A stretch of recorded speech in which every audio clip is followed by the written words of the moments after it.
جب یہ امت جہاد کے فریضے کو تھامے ہوئے تھی تو پھر جنگلات کے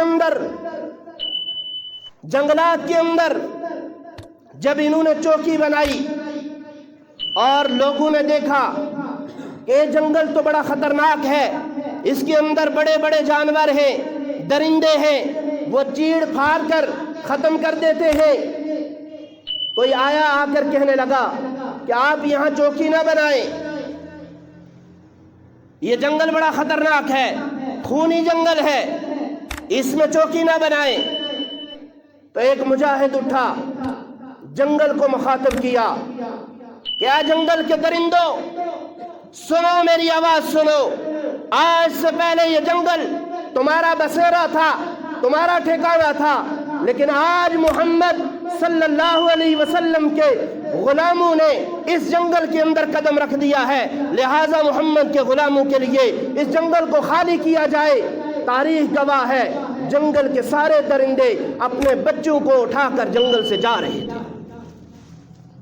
جب یہ امت جہاد جیسے عظیم فریضے کو تھامے ہوئے تھی تو اللہ نے دنیا کی ساری طاقتیں، دنیا کی ساری مال و دولت ان کے قدموں کے اندر نچھاور کی۔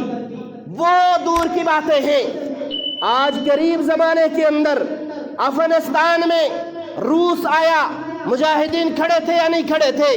مجاہدین کی مدد اللہ نے کی یا نہیں کی؟ افغانستان میں روس کو شکست ہوئی یا نہیں ہوئی؟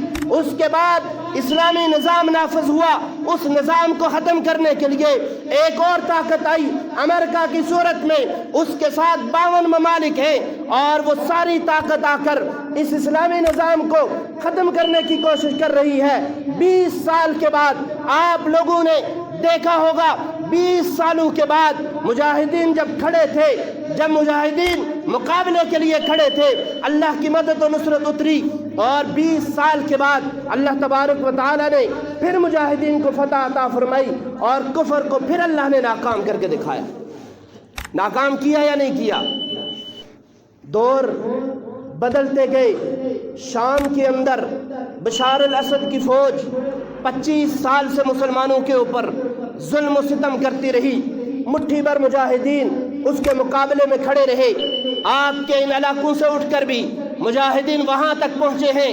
الحمدللہ آپ ان مجاہدین کو اپنا محسن سمجھیے کہ ہر جگہ پر جہاں بھی محاذ نے ان کو بلایا ہے، لبیک کہتے ہوئے یہ اس محاذ کی طرف لپکے ہیں، اپنی جانوں کے نذرانے پیش کیے ہیں، اور الحمدللہ آپ لوگ ان کے معاون بنے ہیں۔ یہ مجاہدین شام کے اندر بھی پہنچے، اور شام میں بشار الاسد کی فوج کو 25 سال کے بعد الحمدللہ اللہ نے ناکام کیا، مجاہدین کو اللہ نے پھر فتح عطا فرمائی۔